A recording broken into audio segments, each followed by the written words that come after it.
টাকা মাত্র 10,000, খুলবে ব্যবসার দ্বার। এই স্লোগান নিয়ে ইন্ডাস্ট্রিয়ালিস্ট এবং বিজনেসম্যান ওয়েলফেয়ার ফাউন্ডেশন জয়পুরহাট শহর শাখার আয়োজনে ব্যবসায়ী সমাবেশ অনুষ্ঠিত হয়েছে। সুলতান মাহমুদের রিপোর্ট। গেল সোমবার বিকেলে শহরের আরামনগর আব্বাস আলী খান মিলনায়তনে সংগঠনের শহর শাখার সভাপতি প্রকৌশলী গোলাম মর্তুজার সভাপতিত্বে সমাবেশে প্রধান অতিথির বক্তব্য দেন IBWF এর জয়পুরহাট জেলা শাখার সভাপতি ও বগুড়া অঞ্চলের সেক্রেটারি হাসিবুল আলম লিটন।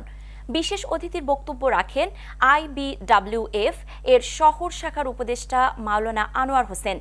এছাড়াও বক্তব্য রাখেন জয়পুরহাট চেম্বার অব কমার্স ইন্ডাস্ট্রির পরিচালক মোস্তাফিজুর রহমান, জয়পুরহাট কাপড় ব্যবসায়ী সমিতির সাধারণ সম্পাদক মাসুদ পারভেজ বাবু, জয়পুরহাট প্রেস ক্লাবের সিনিয়র সহ সভাপতি মাশরেকুল আলম সহ অন্যান্য ব্যবসায়ীরা। আমাদের দেশে সকল আইনই ছিল, কিন্তু ব্যবসায়ীদেরকে তুলে নিয়ে গিয়ে সেই কর্তব্য সেটা যদি আমরা ভালো নেতৃত্ব করে তুলতে পারি, সেই সুরক্ষা ভিত যদি আমরা রচনা করতে পারি। টাকা মাত্র 10,000, খুলবে ব্যবসার দ্বার।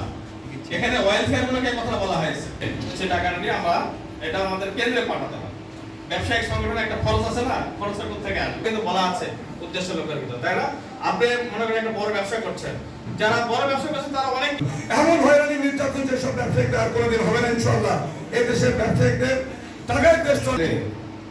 ব্যবসায়ী পরিক্রমা আমরা সকলেই নির্যাতিত, কারণ চারপাট করা হচ্ছে বাণিজ্য মন্ত্রণালয় কর্তৃক অনুমোদিত এবং আমাদের সরকারের বাইরে কথা বলার কোনো সুযোগ নাই, থাকলে তার পথ থাকবে না। যা সরকারি আসবে সেটা সত্য, যেটা সেটাই বলতেছি। তারা যেভাবে আমাদের কাছ থেকে টাকা নিয়েছে এটা আসলে ভুলবার মতো নয়। একটা